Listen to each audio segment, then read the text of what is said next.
Right, Jill, welcome to the Easy Conversations podcast. Thank you for joining me today. I'm really honored and looking forward to our conversation. As usual, before I get started with the conversation, try to give the guests an opportunity to introduce themselves and tell the listeners a little bit about what they do. So I'll hand it over to you for a bit here. Introduce yourself, and then we'll jump into our conversation for today. Thank you. Thank you so much for having me on to talk about things that are so passionate to me, the world of mental health and healing and living in that space. So my name is Jill Drader, and I am the founder of OwlSeek. And OwlSeek is a program that I've come up with in response to the last 15 years of coaching startups and counseling individuals and working in the recovery space and being in the recovery space and finding this gap of the overlap of life coaching meets business coaching meets career guidance meets creating an actionable plan for yourself and looking at spirituality in your life and the role that that plays. And I believe these are all intertwined. So OwlSeek is broken into two terms. Owl is the inner wisdom, that place inside yourself. And Seek is about all the outside resources that we look for and put in place and often escape and distract with. And sometimes we get so involved in that world of seeking outside of ourselves that we forget to go within and check if this is really aligned with where we're at. Yeah. Yeah. And to your point, does OwlSeek offer all those services? Like what kind of services does OwlSeek offer? Right. So I've been doing retreats for people. I started them in 2016 for people in recovery like myself who hit a 10-year milestone in sobriety or in removing a substance of their choice and getting to that place of what's my life like now? I'm not sure if these traditional small groups I've been in are aligned with the direction and counseling and resources I need for that big piece moving forward. So what I found on the retreats was people were really, I did 2 years of analysis. People were really looking for that all-encompassing lens of their own life and speaking into from somebody else, asking questions that you don't just get down one track in therapy. You don't just get somebody to see all the pieces and ask about all the pieces. Generally, in psychology, you have to stick to that track. If you're in spiritual direction, you have to stick to that track. If you're talking to somebody about startup, it's probably rare that they're going to ask about where's your spirituality lie. Right. And so I really looked and said, this is not holistic enough. And how can we address what people really need? A look at all of these pieces together, and then they can go ask the professionals the right questions because they've narrowed down and eliminated what doesn't serve them. Yeah. And thank you for explaining that. And for listeners, Jill's based in Calgary, so local, and OwlSeek is a program that's also offered locally. So thank you for sharing that. And one of the things, I say this quite a bit on this podcast is quite often we find or we create these things because we feel like at some point in our lives we needed it ourselves. And to your point, as you mentioned, something that you went through, recovery itself. Do you mind expanding on what that journey was like and what got you to this point? Yeah. So what I've developed with OwlSeek is this program that I can do coaching one-on-one, or I can roll it out in a retreat over the weekend, or I can take a corporate group through, or I can deliver it in a digital online program. And I have all of those services available right now. But it's bigger than that. It's about having bigger conversations, and it's about reaching people in these circles and cliques that we end up getting into. And so my recovery journey, what happened was I was living a double life and I was a functioning addict. And so in 2005, I got to the end of my university degree at the University of Calgary studying international development and African studies. And I really look back now, and I was looking for a geographical cure for my alcohol addiction. So I picked a degree where I could travel. And I just ran away from myself. However, everywhere I went, there I was. And that ended in me going to the UFC counseling service. And the counselor there had one session with me, and he said, "Well, why don't you try this group, Alcoholics Anonymous?" And I said, "Not a chance, not doing it. It's not for me. So I guess there's nothing." And I just went and hid some more. The truth was, in my fourth year, I missed the last 2 weeks. I was in treatment for the third time, a government treatment program. I'd been through a treatment program with my mom's work also. And I just was unwilling to change. I thought I could manage it differently. I was now using cocaine 6 days a week. I was living a complete double life. I was working over in a hotel bar in Hotel Village. And that's now all been bulldozed because that whole culture and environment had to go. But it was a really dirty, seedy environment. And organized crimes, um, motorcycle gangs ran trafficking out of there. They ran women out of the hotel that they could see from the windows of the establishment. They would meet men, take money, and then send them to a room. And I knew all of this was happening. And I was exchanging drugs to stay quiet and let them do this. And this was the culture of the bar. So I didn't Yeah. know going to work there that's what happened, but I got into it. And it worked for me. That was my life between 10 p.m. and 8 a.m. the next day. I was staying awake for days on end, and my body was shutting down. I ended up getting my degree, but I didn't go to the convocation. I didn't finish with my class. I actually never knew anyone in my class. I just stayed really isolated. And I decided I had to move to Korea. I figured if I moved somewhere where I thought cocaine was so illegal, I wouldn't want to access it for fear of being incarcerated for a long time. And Right. I went on this fear based mission. What happened was I ended up being blackout blind drunk for 4 months, the first 4 months I was there, because I didn't know how to drink without using cocaine. And I got myself in a lot of trouble. I was blacking out. I was getting injured. I was hanging out with people I had no business hanging out with. I was lying. I was meeting people and dating them, good people. And I was struggling with this double life. And I really ruined all relationships I had. And then I was just on the rock, South Korea, they call the rock, having my rock bottom. And, I was in a city of 9 million people and never felt more alone.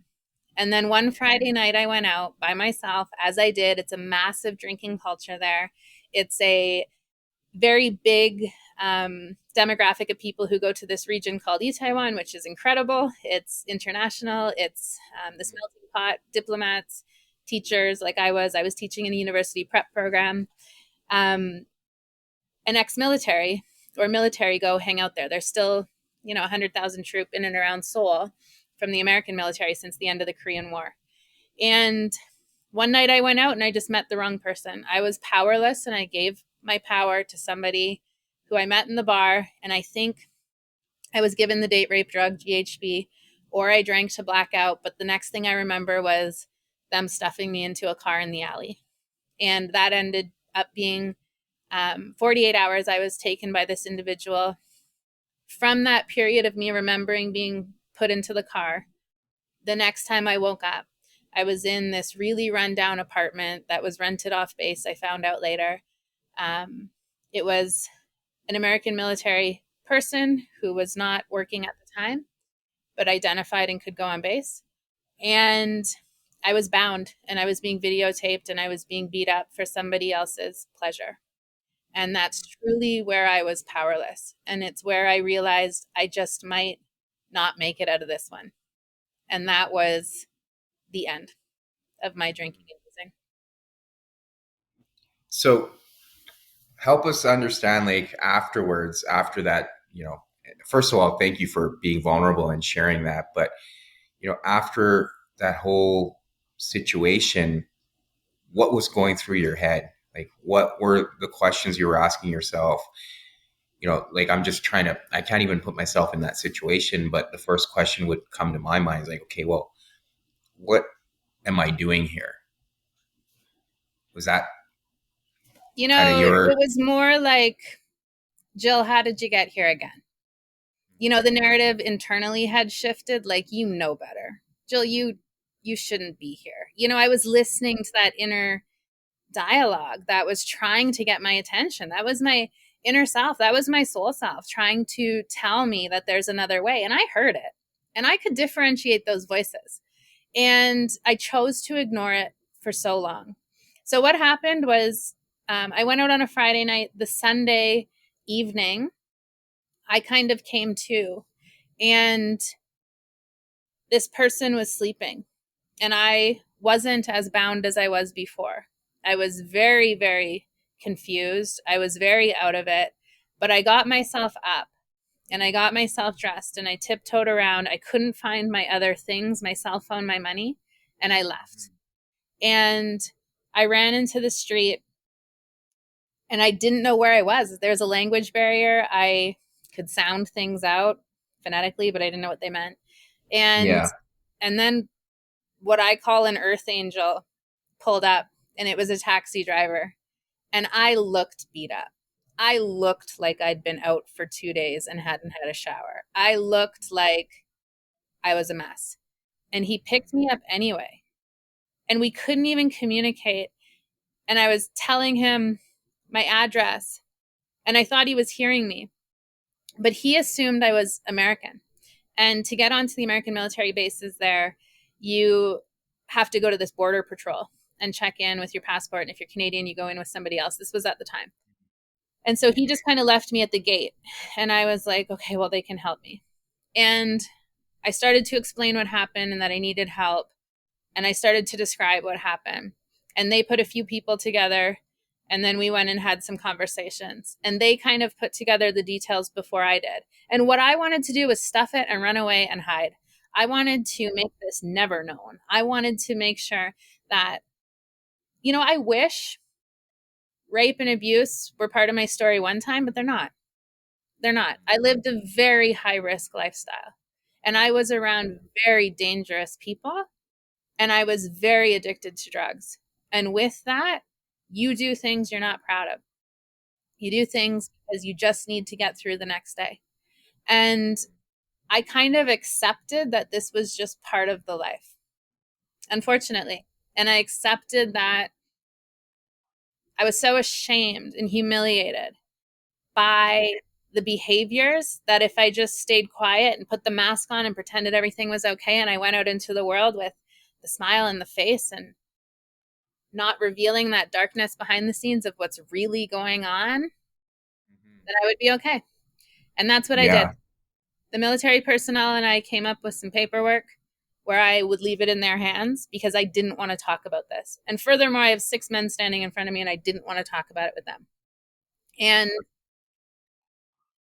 they introduced me to a social worker and women there, some medical services. And it's at that point I got into recovery. I never drank after that. And that was 17 years ago this coming April. Oh, yeah. Well, yeah, I mean, that's a lot. And and what was that journey like of recovery? Because I could assume it was probably hard in the beginning, especially, mentioning that you had those addictions. Like what were those early days like for you? Painful, painful. I learned something called the Serenity Prayer, and I think I said it a million times. Um, I was introduced to a group of people who are in recovery that follow a program that meet. In Korea at the time, this group was not established in English, and the only meetings for this were on the American military base, and I got to go to those. And the early days were complete surrender and just knowing that it was done. I knew that if I was to continue, I was to die next time. I had put myself in situations before. Um, I've been held at gunpoint. I have been forced to do things against my will. I have been forced to do things with my body against my will. And those things seemed manageable until this experience that was unmanageable. And I knew I wouldn't come out of the next one. And one of my greatest teachers told me, we're not powerless, but we give our power away. And it was at this point I heard her. She was deceased, but I heard her saying, now you can take it back. And that's what I always knew about giving your power away and being powerless is in that flow of infinity. You can also take it back. It gets log jammed kind of in the middle if you stop the flow, but you can take it back because we will be powerless and powerful all day long. We have thoughts that make us powerful and we have thoughts that make us feel powerless until we really think about that.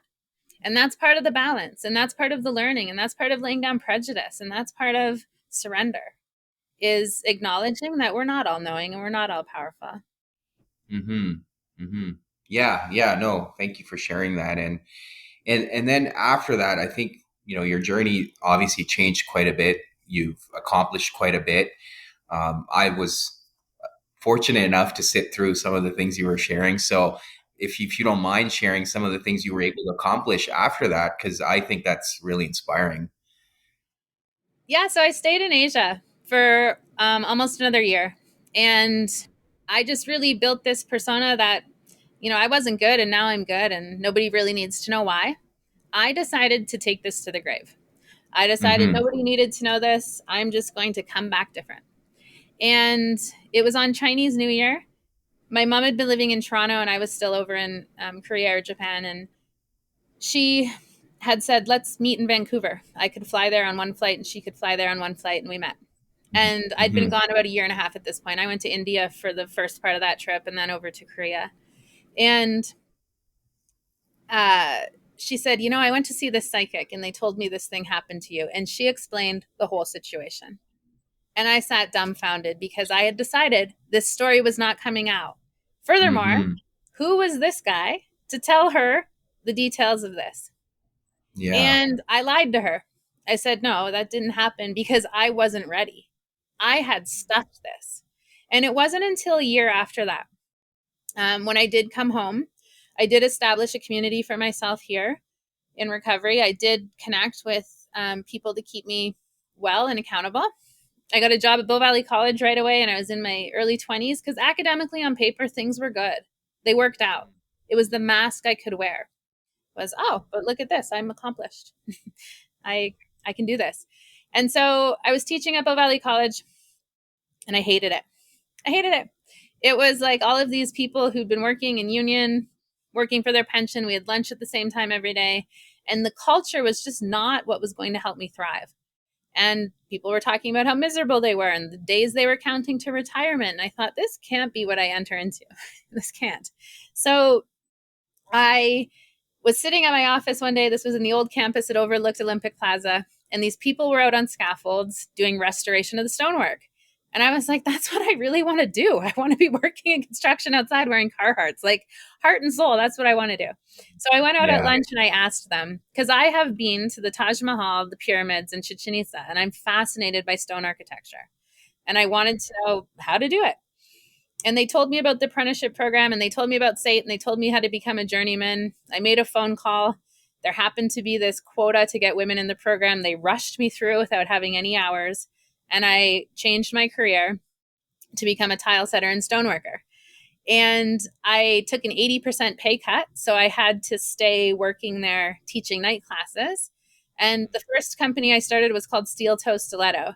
And it's because I was wearing steel toes during the day for construction, would take my Volkswagen Golf to the parkade at Bow Valley College, change into stilettos, baby wipe my face of the concrete off it, put my hair in like a top knot, and run up and teach night school. And so Steel Toe Stiletto is the name of my company from that time and that foundation being built. I transitioned then to work in the trades full time. Thereafter, I was given a contract with SATE for almost 5 years to teach the apprenticeship program and help take the curriculum over to a blended learning. So I got to really blend what I loved to do. That didn't come without its own challenges, being in that environment, being a Right. young woman rushed into the trades versus people who've worked their entire lives in it. And they had much more skill and value than I had. And you can't fake it. You have to put in the time. So it felt awkward at times. However, I pushed through until I was surprisingly pregnant with my now almost 13-year-old son. And I read the book, What to Expect When You're Expecting. And it says when you're 12 weeks, tell your boss you're pregnant. And I did. And he said, pack your tools, you're done. It was just not something that was going to work out. And so I thought Service Canada would have my back. And this was a labor issue. You know, I had a degree. I know this labor stuff. And it turns out it wasn't. There'd been something in the clause that had been exempt. If you're a woman in manufacturing or construction, you could be let go for being pregnant and you were just disabled. That's what they told me. Just go file for disability. So this seemed outrageous. I then started wondering why the industry stayed at like 3 to 4% women since the 70s. And I was like, I think I know. If you leave, you don't Yeah. want to come back. So I Right. started Right. focusing on successful entrepreneurs and being like, well, what made them stay? And I thought, well, you must have to own the business or be very business savvy if you want to make it in this space. So I started a project called Women in Work Boots. I interviewed 100 women who work, and I just collected some themes and put it out there as a movement, a network. And, you know, business wise, it's the first mistake I made. I didn't really know how to monetize. I didn't know, I thought I was doing good. Yeah. I also was doing this while having a baby. And this got really popular. It was used across Canada. I was going back and forth to Ottawa to speak at different things for women's groups, women in trades, women in STEM. And it got exhausting because it's kind of an uphill fight. So the first week of July 2015, three things happened. My ex-husband coached hockey, so his schedule was all over the place. We had two sons at this point, under 2 years old, was their age difference. And I was really going on these projects. My mind never stopped. And he was Yeah. away, so we used au pairs, international exchange students, to help us with the kids. They would move in, immerse with the family, want to learn English. All of them came through an agency and they all had early childhood education credentials from where they were from. So we had 10 over the years. It was incredible because I was an au pair in France and in Italy when I was in my early 20s, and it was life shaping. So I wanted to share that. But the first week of July 2015, three things happened. So with my stigma stomping work, women in construction, I thought, why wouldn't we hire a male? I have two sons. The agency has males. Um, they have the credentials. Why not? Yeah. And it worked until somebody had their own personal issue. And what we uncovered was the male that we had to send him home on voyeurism because he put hidden cameras on me in our home. He was photographing me in our bedroom while I was changing. He developed a fascination with me. And when I uncovered it, it had been going on for a while. So this was 10 years after Korea. This was me deciding this story was never going to come out. This was me having lied to my parents and told them this didn't happen. And then I was faced with a situation that inside that owl voice I heard, are you ready to address this now? And I'd been stuffing so much for so long. Women in Work Boots, which was used in 200 schools across the country. Stephen Harper made it a movement of status of women nationally. I was really advocating for amending the Maternity Leave Act, which did end up happening with support Yeah. of many people. Bill C-243. Women in Work Boots then got hacked by Viagra ads and was firewalled from every program it was used in. So how randomly that happens, I don't know. So I uncovered Yeah. the voyeurism. I now have no job to go back to. I have no childcare. And a man that I met in recovery who's now in his 80s was a Korean war vet. I met him at this small group that we went to. We'd been friends for 9 years. Just in this program, you do service work and you connect with people and you help them out when they're down and out. Yeah. And he called me every day for 9 years until I didn't hear from him for 3 days, and I couldn't get a hold of him. He only had a landline in his apartment. I called a police check on him. He was curled up in the fetal position in bed, and I was there when the police went in. He was in so much pain, and he looks at me. I have it on a voice recording on my phone because I recorded it. And he said, Jill, there was a picture of these clouds on the wall. And he said, the clouds opened up and they said, you're wanted in heaven. And they showed me a picture of you taking me to the hospital and I never get out. And I was like, well, that's not going to happen. Let's just get in the car and we'll go check this out. And we went to the Yeah. ER at Foothills, and the ER doctor said to me, he showed me an x-ray and he said, Jill, he's got cancer in every part of his body. He has less than 4 months to live and he will not be leaving this hospital. He's also signed over that you're his next of kin and to make all the end of life decisions. What do you want to do? And I was like, what? I didn't have to sign this too. He just signed this. This is, we're starting this now. Like, I don't even know where my kids are going to be tonight. What do you mean he's not coming home? He's been in his apartment for 35 years. Like, everything just started to tornado. So that year, it did happen the way the ER doctors said, and it did happen the way he imagined it. He died in my arms in the Sarcee hospice less than 4 months later. I then experienced the metaphor of living death. And I experienced this: things die, ideas die, dreams die, death of a dream. Grief is living, grief is real. And not knowing what to do is the greatest gift that you can be given living, because it means something else has to happen. And you need to listen very carefully within for what those next steps are. Because if you go to a place of logic when somebody's dying, or when something is being taken away from you, or when you're losing something you didn't want to lose, like a wife or a relationship or a child, you need to feel through that. And societally, we have made death a thing that we're okay talking about after, Right. right? Past tense, he died. But what about this is dying? This idea is dying. This idea Yeah. you've had that you are forcing and trying to control is dying. This person is actually dying. So after that, I decided I really wanted to dive into this notion of death work, because I found a lot of comfort being with him in the hospice for the last breath. It was actually, I'm just remembering this right now. He had a heart attack at Peter Lougheed, and I was with him. And I've never seen somebody have a heart attack where their body, they come completely out of their body. And then he was gone. And the bells were ringing and the nurses were running in, and they said, Jill, it's now time. We're going to call the ambulance for the transfer.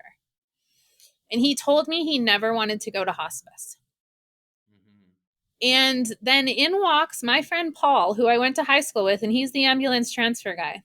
And this was sent for me to be okay in this period in between, I believe. And then Chuck was taken to the hospice, unconscious. He was wearing nothing but the hospital gown. There was nothing left at the hospital. And we got to the hospice. He got into the room. I arrived. He was tucked in. He looked like he was gone, but he wasn't quite. And then he woke up and he looked at me and he asked me to turn off the dim lit desk light that was there and turn on the pot lights. I was like, what? Like, it's so peaceful. And those are fluorescent. Yeah. But it was his last ask of me. And then he looked at the pot light directly into the light. And he went. And that for me, he saw it. He saw it when the clouds opened and he said the light was so bright. And that for me was this absolute affirmation that there's something else.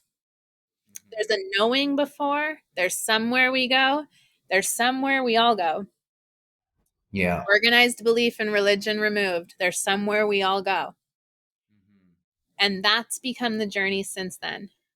So I went to a Christian um, university program here, and I did another degree, a bachelor's of arts in counseling that was more aligned with Christian counseling. But I wanted to tune into that spiritual piece. What is it about spiritual counseling that in recovery programs is this miracle globally Yeah. that people Yeah. have this awakening from? And Hmm. what is it about something that just changes your mind and then you're different? What is this? And how Yeah. can we tune into all the organized belief systems and see what that is? And that's what I'm doing from now on. Yeah. Yeah. And I agree with you. There is something about spirituality. It's something I'm trying to figure out too. Um, in becoming a therapist, it's kind of, the more I read about it, I realize that, a lot of the times it brings people reprieve when they're able to look at something bigger than themselves. And there's so much peace that comes with it. And that's kind of been my personal journey over the last year too. So, but thank you for sharing that. I know it was difficult talking through it. Um, so thank you. And focusing on that, like, how has that been for you in your own journey? Like, kind of coming to terms with this idea of, we can call it whatever it is, but just tuning into that spirituality for yourself in terms of the work you're doing, where you are in your own personal life, and everything else you do.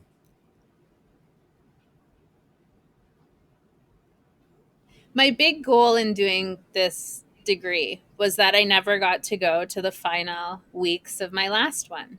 And I wanted Mm, to bring to completion in presence yeah. with myself, in being present there, this completion piece. And when I graduated, I thought I would have something figured out. And I remember at the end of the program, it was another undergrad. I ended up with a Bachelor of Arts in Counseling, that I was like, I don't know. Like, all I know is Mm, I don't know. At the end yeah. of this, I know less than I did when I started. Um, I know there's parts that make me fighty. I get really Hmm. fighty. It boils up inside because I'm like, I don't know if we swear here, but I'm like, bullshit. That's bullshit. Like, I just know, Yeah. like, that, what you think that is not true. That is, there's no Hmm. possible way. And I know you've been doing it for all these years, and I know we've collectively agreed that this is the way. And I don't know about that. So that's how it's rolling out, with that kind of lens on things, where I'm looking Hmm. at, I was raised in a community that was pacifist. We identified as Mennonite. It was old order around us in rural Ontario, in Kitchener and St. Jacobs and Elmira. And people with the same last name as me still ride horse and buggy. The women are still not allowed to go to school. My maiden name is Martin. And women are still not allowed to go to school past a certain age because it's dictated by the men in the community. There's organized marriage. There's um, lack of exposure to the outside world. And some of these things are great, and some of them are incredibly concerning. And Hmm. I wanted to challenge some of the belief systems I was taught, and then the things I've seen from traveling, the things that became knowings, like like those Yeah. pictures I was raised with on the wall of Jesus being this super white guy with blue eyes and blonde hair to fit into how everybody else looked, probably not true. you know Right. so it was just going through pages and pages of like, is that really? No, no, no, no, no, it can't be that. And so I Yeah. feel like that's what it's set forth. And what that's looked at is, what is the role of patriarchy? What is this hierarchical system? What is this modeling? What did this belief system actually come out of? Why is the Canadian government still in bed with the Catholic Church, and we choose on our taxes either public school or separate school, and only one organized religion that claims to represent Christians, the 3,800 other denominations, they don't get the benefit of subsidized schooling system? Like, these questions are really important to me now. And these questions are about inclusivity. These questions are about who's been exclusive and excluded and why. These Yeah. questions are around what was the power and control agenda or taxation agenda for that to be put in place, and how has that shaped men in our society now? How has that Right. shaped men in our society with what they say and how they say it and how they behave and what they choose to do for work? There's more to all this. And Right. when I was doing this program, I did a practicum and employment at a men's treatment center here in Calgary, Fresh Start. It's an incredible program.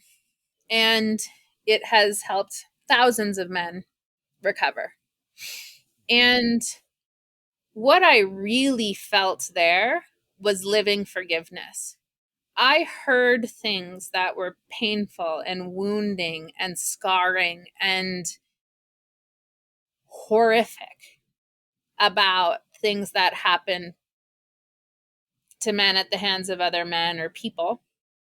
And I never really thought about it from that perspective when I was in the lifestyle and when I was giving my power away. And I couldn't help but want to forgive any man who crossed my path who hurt me, because I suddenly was going through the lens of, well, maybe they were only doing the best they could with what they had, and they saw the world through having to be forcefully powerful, and it actually doesn't align with them. And that tension caused that playing out of their behavior that then resulted in us having our paths crossed. Right. And it probably hurt them at some point as much as it hurt me. And all I could do was surrender that and pray for them. And that shocked me. And then my journaling started to reflect things like I suddenly wrote letters that were like, thank you for raping me.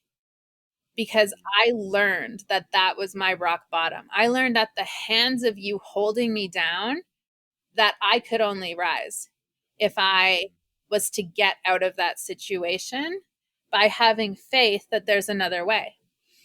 I Right. know what happens if I recycle and repeat the same patterns and behaviors and put myself in the same environments with the same people and the same lifestyle with the same drugs and the same alcohol and the same small conversations about things that don't matter. Right. Yeah. And I want to choose a different way. And I want to align with people who are choosing a different way.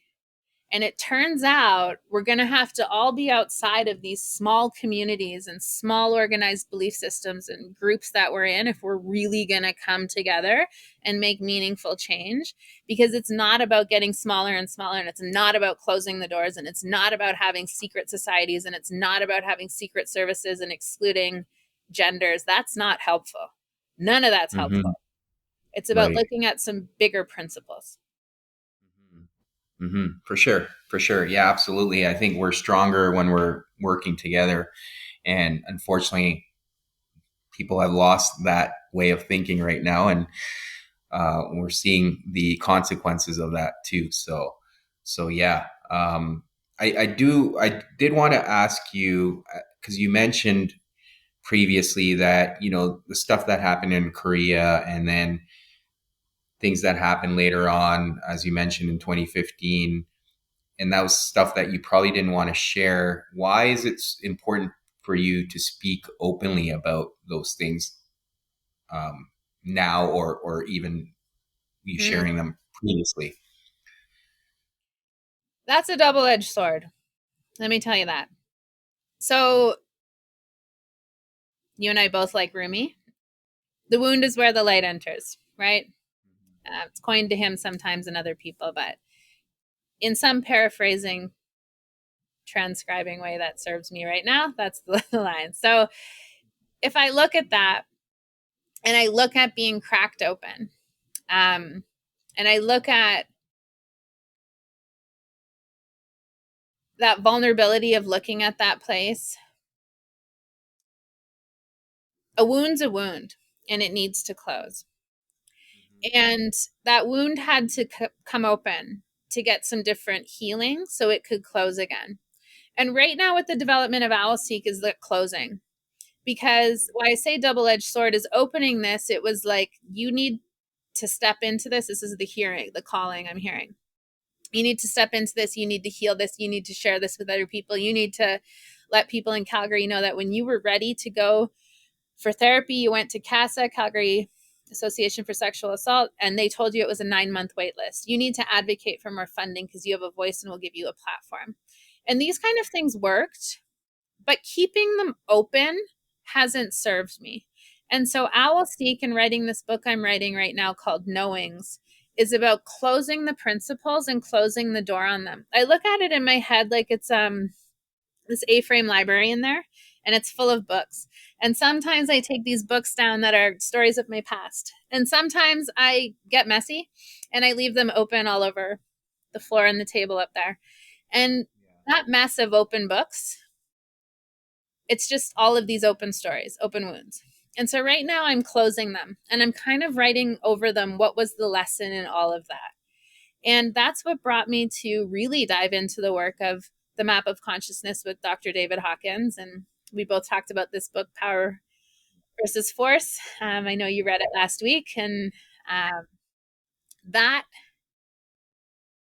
that map of consciousness, that line that showed me words that align with either a state of victimhood or having the courage to shift, to be willing to think something else, that started to make sense to me in a different way. And then I went, what is the outcome of these stories? And I turned my own journey and my own path and my own, I've been with my counselor, Arthur, for 9 years. Soon, he will be like the longest term relationship I've had in a very safe way. I'm not crossing any lines. Yeah, yeah, yeah. I have not had the opportunity to dive deep with anyone like I have with him. And the learnings that I've had from that, and the learnings of how lots of things societally want us to keep those open because it's convenient to consider our healthcare system is the only way and get stuck in a long process of waiting or just shutting down because you don't want to wait and then you don't deal with it. Mhm. I think that this closing of pieces now, which is just something I'm coming out of. For the last 7 years, I've talked about this. For the first 10 years of my recovery, I didn't talk about it. I kept it tight. And I operated like somebody who was just modeling the macho society around me. Yeah. I was in construction, and then I was in the hockey culture, and then I was raising sons in hockey culture, and I didn't know how to do it, so I just modeled everybody else. I still do. And I just put it on. And these kind of things, I sit back in the library in my mind and I open and close the books and I go, is that something to keep telling or is that something to close? And what are you going to write moving forward? And this stuff of writing now, I've extracted 7 spiritual principles from his list of many. And Yeah. this is what I live in, and this is what I teach, and this is what I believe in, and this is what I walk every day, and this is what I walk people through, and it works. Going from a path of fear to love, walking through those places like, what am I so afraid of? And there's an exercise that they do in the 12-step programs that has you look at your fear, and it's some of the best workbook, spreadsheet like activity to dive into, like, what is this really about? Is this about my fear of image, my fear of money, my fear of shame, my fear of sex, my fear of not being good enough? Like, we don't talk about this stuff together.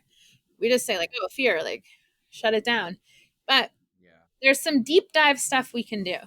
So coming out of fear, looking at where you're prideful, looking at where your ego is running the show, looking at the mask, looking at that dual life, that duplicit self. People live in that all the time.